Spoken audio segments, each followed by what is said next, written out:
Labour have this lovely little plan that they want to build 1.5 million new homes in the next 5 years. What do you think about that?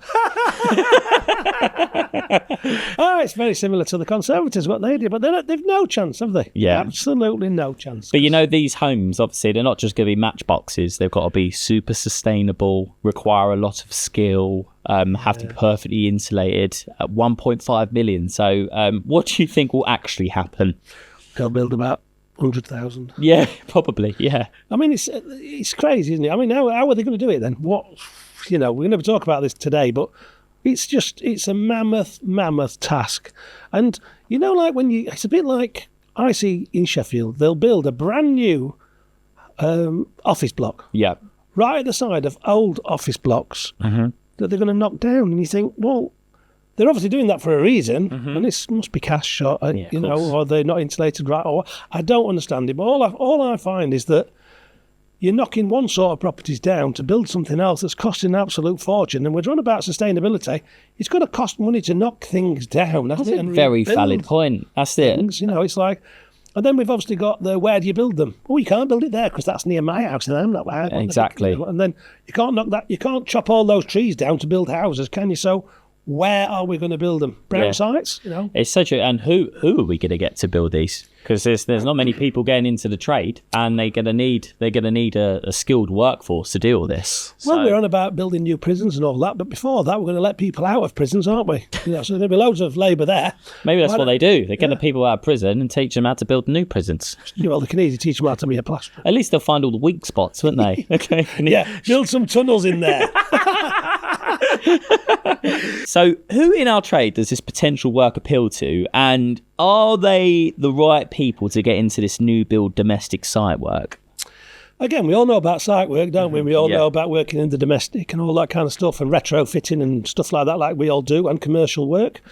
So what kind of people do we need? We need clever people who are going to be in there, because sometimes it's a bit budget and scarper, isn't it, on the new sites? This is the thing. I know this doesn't apply to everyone, but like it comes with the saying, doesn't it? House bashing, new build sites. Do you know what I mean?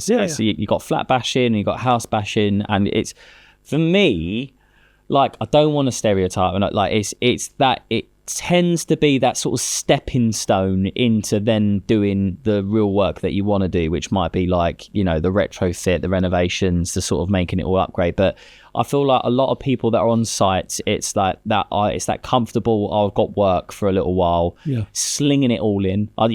Mate, I don't want to sort of I know everyone does. There are people that do that, but there are people that do it properly. Yeah, there are. I see a lot of people that do it properly. I'm saying the generalisation of like, there is that culture of like, getting it in, get it done, onto the next house. Why is that then? Tell me why. That's money. I think it is down on money that they're not paying these people properly, and it's obviously the profit margins of just trying to get in and out and trying to get as many sites done as possible.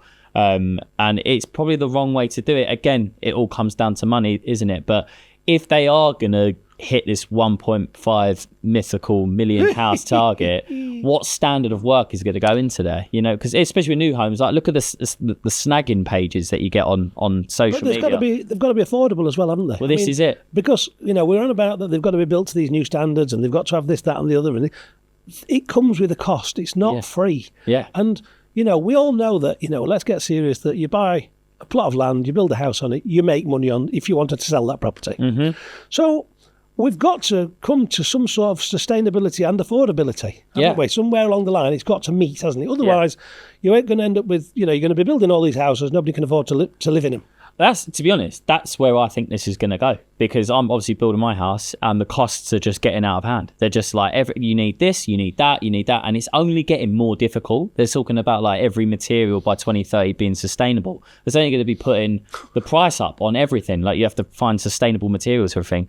Either that or the houses you buy online and they get delivered to you. But maybe that's the way it goes. I think that is the way, to be fair. Yeah. Because you can get the insulation values with that kind of property. Wood, that you can actually build them really quickly. Yeah.